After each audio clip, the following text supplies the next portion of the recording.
আজকের এই ভিডিওতে আমি আপনাদের সাথে শেয়ার করব স্টুডেন্ট লাইফ এবং ফুল টাইম জবের ভিতর পার্থক্য কী। কারণ আমি গত 4 বছর পড়াশোনা করেছি জাপানে এবং বর্তমানে ফুল টাইম জব করতেছি এবং কোনটা আমার কাছে বেস্ট মনে হয়েছে সেগুলো আপনাদের সাথে শেয়ার করব। ভিডিওটা না টেনে শেষ পর্যন্ত দেখার জন্য অনুরোধ রইল, কারণ এটা যারা জাপানে আসার প্ল্যানিং করতেছে কিংবা অলরেডি জাপানে আছে, বাংলাদেশে যারা আমাদের গার্ডিয়ান রয়েছে তাদের জন্য বিষয়টা জানা খুব বেশি জরুরি। কারণ জিনিসটা না জানলে আপনি ক্লিয়ার হবেন না আপনার ছেলে কিংবা মেয়ে জাপানে কতটা সংগ্রাম করে টিকে আছে এবং কিভাবে সে সার্ভাইভ করতেছে, সব কিছু এই ভিডিওতে কথা বলবো। ভিডিওটি অবশ্যই শেষ পর্যন্ত দেখবেন। তো চলুন শুরু করা যাক। আমি মোহাম্মদ শাহিন আলম, জাপানে আসছি প্রায় 4 বছর হলো। আর 2 বছর আমি ওসাকার পাশের সিটি কোবে সিটিতে পড়াশোনা করেছি জাপানিজ ল্যাঙ্গুয়েজ স্কুলে। সেটা অনেকেই জানেন, আসলে যারা সেই শুরু থেকে আমার ভিডিও দেখে আসতেছেন তারা সবাই জানেন। তারপর আমার 2 বছর সেখানে শেষ হওয়ার পর আমি টোকিওতে আসি। টোকিওতে আমার কলেজ, স্পেশালাইজড কলেজ যেটা সেনমনগাক্কো বলে থেকে জাপানিজ ল্যাঙ্গুয়েজে, তো সেখানে আমি 2 বছরের কোর্স কমপ্লিট করি। সেটা ছিল আমার বিজনেস রিলেটেড। তো সেটা কমপ্লিট করার পর বর্তমানে জাপানে একটা বড় কোম্পানিতে জব করতেছি একজন ফুল টাইম এমপ্লয়ি হিসেবে। যে জিনিসগুলো খুব চ্যালেঞ্জিং মনে হয়েছে স্টুডেন্ট লাইফে, সেই জিনিসগুলোর ভিতরে অন্যতম হলো কি যে এই যে ব্যালেন্সিং করে চলা। প্রথমত হলো কি পার্ট টাইম জব, সেটা আমাদের একটা ডেইলি পার্টের একটা অংশ। কারণ পার্ট টাইম জবের উপরই আমরা মূলত জাপানে আসি, যে সেখানে গিয়ে জব করব, নিজের লিভিং কস্ট ম্যানেজ করব, টিউশন ফি ম্যানেজ করব, ফ্যামিলি সাপোর্ট দেবো, মানে অনেক রেসপন্সিবিলিটি থাকে। এর ভিতরে নিজের পড়াশোনাও চালিয়ে যেতে হয়। যারা ল্যাঙ্গুয়েজ স্কুলে পড়ে তাদের মূলত 3.5 ঘন্টার মতো ক্লাস, এর ভিতর মাঝখানে ব্রেক টাইম থাকে 15 মিনিট, 20 মিনিট, 25 মিনিট। আর বাকি সময় আপনার ফ্রি, সে সময় আপনি জব করতে পারেন, লং টাইম সময় পাওয়া যায়। কিন্তু আমি যখন কলেজে পড়েছি সকাল 9:30 থেকে বিকাল 4:30 পর্যন্ত ক্লাস। তো লং টাইম ক্লাস করার পর আবার আমাকে পার্ট টাইম জব করতে হতো, কারণ পার্ট টাইম জবের উপরেই ডিপেন্ড করে আমার টিউশন ফিগুলো, তারপর ফ্যামিলি সাপোর্ট, এভরিথিং। তো অনেকে আসলে তো জাপানে আসার পর দেখা যাচ্ছে কি যে অনেকের ফ্যামিলি স্টেবল ফ্যামিলি থাকে, বলে যে সমস্যা নাই বাবা, তুমি যাও, তোমাকে আমি 2-3 মাস চালিয়ে নিব, কিংবা পরবর্তীতে যদি টিউশন ফি তোমার শর্ট হয় আমি তোমাকে দিব। কিন্তু আমরা যারা আসলে মিডল ক্লাস ফ্যামিলি থেকে, এজেন্সি আমাদের যেভাবে বলে, আর আমরা যেটা মানে চিন্তা মাইন্ডসেট নিয়েই আসি যে জাপানে আমি যখন যাওয়ার পর প্রতি মাসেই আমি সেই মাস থেকে ইনকাম করব এবং ফ্যামিলিকে টাকা দিব, নিজের টাকা ম্যানেজ করব। বিষয়টা কিন্তু সম্পূর্ণ ভিন্ন। বর্তমানে কিন্তু জাপানের যে রুলসগুলো রয়েছে সেগুলো অনেক বেশি কঠিন এবং জাপানের ভিসা নীতিতে অনেক বেশি পরিবর্তন হয়েছে। তাকাইসি সরকার যখন থেকে আসছে এই ক্ষমতায় তখন থেকে, তো জাপান দিন দিন অনেক বেশি কঠিন হয়ে যাইতেছে রুলসগুলো কঠিন করার কারণে। সেজন্য হয়তো আপনাদের যাদের সামর্থ্য থাকবে অবশ্যই আমি মনে করব জাপানের অল্টারনেট খোঁজার জন্য। যাই হোক, জাপানে আমার 4 বছরের যে এক্সপিরিয়েন্সটা সেটা হলো যে আমি এত পরিমাণ এখানে আমার প্রতিটা দিন একটা সংগ্রাম। কারণ মানে আমি এই যে কিছুদিন আগে ঈদের সময় টোকিওতে গেলাম, টোকিওতে গিয়ে কনভিনিয়েন্স স্টোরে কাজ করতেছে যারা, ওদের চেহারা আপনি দেখলেই বুঝতে পারবেন যে মনে হয় যে সে কত দিন ধরে ঘুমায় না। টাইম মতন যে একটু সে টানা যে একদিন ফুল ঘুমাবে সে সময়টা তার হাতে হয় না, এত পরিমাণ ব্যস্ত থাকে। একটা স্টুডেন্ট সে মানসিকভাবে অনেক বেশি ডিপ্রেস থাকে, অনেক বেশি তার স্ট্রেস থাকে, তার সব কিছু মেনটেন করে চলার লাগে। কিন্তু অনেক সময় হয় কি আমাদের ফ্যামিলিগুলো আসলে এই জিনিসগুলো বুঝতে চায় না। ওরা চিন্তা করে কি যে পাশের বাড়ির অমুকে আছে জার্মানিতে, ইউএসএতে, তারপর অন্যান্য দেশে, তারা প্রতি মাসে এতগুলো করে টাকা দেয়, তুমি টাকা দিতে পারো না কেন, তুমি টাকা দাও বেশি। আসলে পড়াশোনার জন্য বাচ্চাকে আপনারা জাপানে পাঠাচ্ছেন নাকি মূলত এখানে এসে চাকরি করে প্রতি মাসে টাকা দিবে এই জন্য পাঠাচ্ছেন, কোনটা সেটা আপনারা গার্ডিয়ান এই মুহূর্তে যারা ভিডিওটা দেখতেছেন তাদেরকে আমি বলতেছি। অবশ্যই আপনাদের যদি টাকার প্রতি এত বেশি লোভ থাকে তাহলে অবশ্যই আপনি আপনার ছেলেমেয়েকে জাপানে পড়াশোনার জন্য না পাঠিয়ে ওয়ার্ক ভিসায়, জাপান শুধু না অন্যান্য দেশেও আপনি পাঠাতে পারেন। কিন্তু আমার রিকোয়েস্ট থাকবে বিশেষ করে যারা জাপানে স্টুডেন্ট ভিসাতে আসবে তাদেরকে মানসিকভাবে কোনো চাপ না দেওয়ার টাকার জন্য, যে বাবা তুমি নিজে নিজেই চলো, সমস্যা নাই, তুমি যখন ফুল টাইম যাবে তখন তুমি আমাকে দিও। কিন্তু বিষয় হলো কি যে এই যে অনেকে আসার পর ফ্যামিলি থেকে অনেক বেশি চাপ দেয়। তারপর অনেকে আছে যে ঋণ করে আসে, আসলে এজেন্সি তো অনেক ভুলভাল জিনিস বোঝায়, তুমি জাপানে যাওয়ার পর থেকে অনেক ইনকাম করতে পারবে এই সেই। তো এগুলো দেখে আসলে অনেকে চিন্তা করে না, অনেক কিছু মনে হয় জাপানে অনেক কিছু রয়েছে। ভাই ব্যাপারটা হলো কি, জাপানে ঠিক আছে আপনি শুনেন যে মাসে লাখ টাকা ইনকাম আছে, কিন্তু লাখ টাকার ভিতর আপনার দেখা যাচ্ছে 60% টাকা খরচ আছে। স্টুডেন্ট লাইফে তো আরও বেশি। আপনার দেখা যাচ্ছে কি যে একটা জব করে আপনি সাপোজ 1 বছরে 18 লাখ ইনকাম করলেন, আপনার টিউশন ফি দেওয়ার লাগবে এখানে 9 লাখ, আপনার 1 বছরের লিভিং কস্ট আছে এভারেজ ধরেন যে প্রায় 8 লাখের মতো। এদিক দিয়েই তো এটা পুরো শেষ হয়ে যায়। তো আপনার যে সেভিং করবেন সেই সেভিং তো থাকে না। এদিকে আপনার দেখা যাচ্ছে যে লিভিং কস্টের কথা বললাম, আপনার হেলথ ইন্স্যুরেন্স রয়েছে, আপনার বাৎসরিক একটা ট্যাক্স আছে, যে এরিয়াতে থাকবেন সেখানে প্রায় 65 থেকে 70 হাজার ট্যাক্স আছে, এগুলো তো আপনাকে পে করতে হবে, তাই না? তো এই সব কিছু মিলে জাপানে যেমন ইনকাম দেখেন তেমন খরচও আছে। তো আমার কাছে সবথেকে যে জিনিসটা মানে একবারে চ্যালেঞ্জিং মনে হতো এই সকালবেলা ঘুম থেকে উঠে ক্লাসে যাওয়া। আমি বিশেষ করে যেদিন রাত 2টায় আমার কাজ শেষ হতো, একদিন আমি রাত 2টা পর্যন্ত করতাম, বাসায় আসতে আসতে 3টা বাজতো।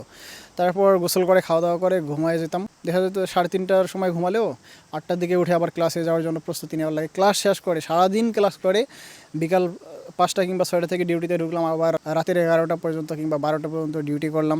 আসলে এটা তখন লাইভ মনে হয় না, আমি মনে হইতেছে যে আমি একটা রোবট, আমাকে কে বা কারা চালাইতেছে এইভাবে, মানে প্রতিনিয়ত একটা কন্টিনিউয়াস শিডিউলের মধ্যে দিয়ে। আসলে এটা আসলে লাইভ না, সে সময়টা মানে অন্য লেভেলের আমার একটা সময় গেছে, অনেক বেশি চ্যালেঞ্জিং ছিল। আর সেখান থেকে অনেক সময় আমি চিন্তা করছিলাম যে ধর এসব ভালো লাগে না। আর আমার দেশে আমার যা ইনকাম ছিল 20-25-30 হাজার টাকা, এটাই আমি মানে অনেক বেশি শান্তিতে ছিলাম যে জাপান থেকে চলেই যাব নাকি। কিন্তু জাপানে যখন মানে একবারে সার্ভাইভ করা শিখে গেছি, তখন থেকে মাশাআল্লাহ 4 বছর কমপ্লিট করলাম আপনাদের দোয়াতে। অনেকজনে আছে সেই শুরু থেকে আমার ভিডিও দেখতেছে, আমি সেই জিরো থেকে যখন ইউটিউব চ্যানেল যখন শুরু করছি তখন থেকে এখন পর্যন্ত কন্টিনিউয়াসলি দেখতেছে, আপনাদেরকে অসংখ্য ধন্যবাদ। তো বর্তমানে যখন আমি ফুল টাইম জব করতেছি, আমার সব থেকে যে জিনিসটা মানে অনেক বেশি খুশি লাগে সেটা হলো কি যে হ্যাঁ ঠিক আছে, মানে এখন কলেজে যাই না, অনেকগুলো ফ্রেন্ডের সাথে দেখা হয় না, কিন্তু ওই প্রতিনিয়ত যে কলেজ যেতাম, এই কলেজ যাওয়াটা আমার কাছে খুব বেশি বিরক্ত লাগতো। কারণ দেখা যাচ্ছে কি যে একটা কলেজ তো পড়াশোনা তো কম করলাম না জীবনে, এই পড়াশোনা করতে করতে এই বয়সে এসেও পড়াশোনার মানে কলেজ যাওয়াটা আমার কাছে অনেক বেশি বিরক্তিকর মনে হতো। তার উপর হলো কি যে এমনটা না যে আপনি মানে বাংলাদেশের মতো কলেজে আজকে গেলেন কিংবা গেলেন না, এটা কোনো বিষয় না। জাপানে হচ্ছে কি যে আপনার যদি 85%-এর উপরে যদি আপনার অ্যাটেন্ডেন্স না থাকে 2 বছরে, তাহলে কিন্তু আপনি যখন ভিসার জন্য অ্যাপ্লিকেশন করবেন তখন ভিসা আপনার রিজেক্ট করে দিবে। তখন তারা চিন্তা করবে কি এই যে এতটা সময় ছিল, এই সময়টাতে সে কী করতেছিল, মূলত সে পড়াশোনা করে নাই, তার মানে সে কাজ করছে। তখন কাজের এই জিনিসগুলো দেখার পর তাদের সন্দেহ হলে তখন তারা আর ভিসা দেবে না, এটা একটা প্রবলেম। যদিও এখন আমার কলেজে যাওয়ার লাগে না, ফ্রেন্ড হারিয়েছি অনেক, এখন জাস্ট যারা কলিগ এরাই এখন ফ্রেন্ড। আর দেখা যাচ্ছে যে ফুল টাইম জব অনেক বেশি রেসপন্সিবিলিটি। যখন পার্ট টাইম করতাম তখন যা ইনকাম করতাম সব টিউশন ফি এগুলোতেই চলে যেত। তো এখন একটা ব্যালেন্সিং ইনকাম আছে, ঠিক আছে। তারপরও এখানে আমার প্রতি মাসে স্যালারি থেকে, তারপর আমার যে হেলথ ইন্স্যুরেন্স সেগুলো থেকে প্রায় আমার স্যালারি এবং কোম্পানি থেকে প্রায় 50,000 ইয়েন জাস্ট গভর্নমেন্টকে দেওয়ার লাগে। এখান থেকে আমার 60%-এর মতো কাটে, কোম্পানি দেয় বাকিটা। যেরকম তারা কাটতেছে সেরকম ফ্যাসিলিটি দিতেছে, যেমন হেলথ ইন্স্যুরেন্সের। আমি আজকে ডক্টরের কাছে গিয়েছিলাম, ডক্টরের কাছ থেকেই এখানে আসছিলাম। তো এই যে এই এরিয়াটা আমার খুব ভালো লাগে। হলো কি একটা নদীটার ওই সাইডে সাগর আছে, সামান্য একটু হেঁটে গেলে 5 মিনিটের মতো। আমি এখানে বসে থাকি, পানিতে পা ভিজিয়ে রাখা যায়, ভালোই লাগে।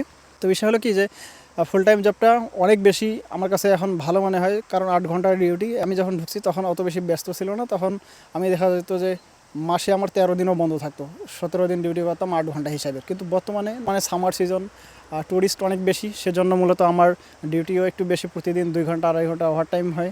তো এখন একটু রেসপন্সিবিলিটিও বেশি, সব কিছু মেনটেন করে চলার লাগে, টিম মেম্বারদের সাথে সব কিছু ম্যানেজ করে চলা, তারপর নিজের সব কিছু ম্যানেজ করা, সব কিছু মিলে এখন আমার কাছে স্টুডেন্ট লাইফের তুলনায় ফুল টাইম জবটাই বেশি ভালো মনে হয়। আমার মনে হয় কি যে আসলে যারা জাপানে এসে ইনকাম করতে চান তাদের জন্য ফুল টাইম জবটাই বেশি ভালো। তো অনেকে আসলে রিসেন্টলি আসছে অনেক বেশি স্ক্যামের শিকার, বিশেষ করে অনেকে 18 লাখ 20 লাখ ইয়েন দিয়ে আসার পর জাপানে জব নাই, তারা কোনোভাবে জাপানে আসছে। বিষয়টা এরকম না, বাংলাদেশের মতো যদি হতো ল্যাঙ্গুয়েজের কোনো সমস্যা নেই, কাজের কোনো সমস্যা নেই, তাহলে হতো। এখন এখানে আসার পরে যেমন তেমন কাজ করতেছে। এই যে এখন 38 ডিগ্রি 40 ডিগ্রি রোদের তাপমাত্রা, এইরকম ওয়েদারে বাইরে ওই ঘর বাড়ির কাজ করা, তারপর অন্যান্য যে কাজগুলো রয়েছে এই ফিল্ড পর্যায়ের এই কাজগুলো করে বেতন পায় জাপানিজ ইয়েনে 1.5 লাখ 1,80,000। সরাসরি কোম্পানির আন্ডারে নাই, হ্যাঁ থার্ড পার্টি মানে দালাল যারা, ওদের মাধ্যমে। তো দালালরা ওদের থেকে এভাবে টাকা খায়। তো এখানে খরচ আছে, লিভিং কস্ট আছে 70-80 হাজার। তো দেখা যাচ্ছে যে তাহলে লাভটা কি? আপনি যদি 18-20 লাখ টাকা দিয়ে জাপানে আসবেন, তাহলে আপনি এই টাকা দিয়ে বাংলাদেশে একটা বিজনেস করলেও তো আপনি আপনার ফ্যামিলি নিয়ে হ্যাপি থাকতে পারবেন। তো আসলে আমি মনে করি যে যারা এতগুলো টাকা খরচ করে অন্যের প্ররোচনায় পরে জাপানে আসেন, তাদের জন্য জাপান না আসাটাই ভালো। অন্য কান্ট্রিতে যেতে পারেন কিংবা দেশে একটা কোনো ব্যবসা শুরু করতে পারেন। আমার কাছে স্টুডেন্ট লাইফটা অনেক বেশি চ্যালেঞ্জিং মনে হয়েছে। যাদের ছেলে মেয়ে জাপানে পড়াশোনা করতেছে তাদেরকে টাকার জন্য তেমন একটা প্রেশার দেবেন না, কারণ তারা জানেও না যে কীভাবে দিন হয়, কীভাবে রাত হয়। আমি যখন আমার লাস্ট টাইম বড় একটা যে ওই জব ইভেন্টগুলো হয় সেখানে গিয়েছিলাম, আমার দেশে থাকতেই পরিচিত ছিল একটা ছোটো ভাই। সে বলতেছিল শাহিন ভাই, আমি বললাম কী অবস্থা ভাইয়া, কাজ তোমার কেমন চলতেছে, কত ঘন্টা কাজ করতেছে? সে বলতেছে শাহিন ভাই বিশ্বাস করবেন না, আমি প্রতি সপ্তাহে প্রায় 70 থেকে 80 ঘন্টা কাজ করতেছি। মানে তার লাইফটা কী রকম চলতেছে, 7 দিনের ভিতর সে 70 ঘন্টা কাজ করে, 80 ঘন্টা কাজ করে, এর ভিতর ক্লাস করার লাগে, ঘুমায় সে কখন? রান্না বান্না এভরিথিং আছে এখানে। তো এমন না যে রান্না রেডি আছে, রান্না নিজেরই খাওয়ার লাগে। তো এগুলো আসলে ফ্যামিলিতে অনেক সময় করার লাগে, কারণ না কইরা উপায় নেই। টাকা বাংলাদেশে সাপোজ আপনি ঋণ করে আসছেন, সেই টাকা তো শোধ করতে হবে, কাজ না করে করবেনটা কি। কিন্তু জাপানে বর্তমানে এই যে গত গত 3 বছর থেকে এত বেশি স্ট্রিক্ট হয়ে গেছে, রুলসের বাইরে গিয়ে কোনো কিছু করাটা অনেক বেশি মানুষের প্রবলেম। সেজন্য আসলে রুলসের ভিতরে থেকেই করার লাগে। তো আসলে আপনারা যারা এই ভিডিওটা জাপান থেকে দেখতেছেন, জাপানের রুলস মেনে চলার চেষ্টা করবেন।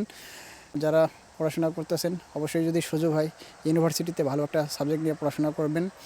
আর যদি বয়স আপনার বেশি হয় তাহলে কলেজে পড়াশোনা করবেন। ফুল টাইম জবে তাহলে তাড়াতাড়ি যেতে পারবেন। তো ভিডিওটা যেখান থেকে দেখছেন শেষ পর্যন্ত দেখার জন্য অসংখ্য ধন্যবাদ জানাচ্ছি। দেখা হবে নেক্সট ভিডিওতে। সে পর্যন্ত সবাই আপনাদের প্রস্তুতি চালিয়ে যান। আজকে এখানেই বিদায় নিচ্ছি। দেখা হবে। আল্লাহ হাফেজ।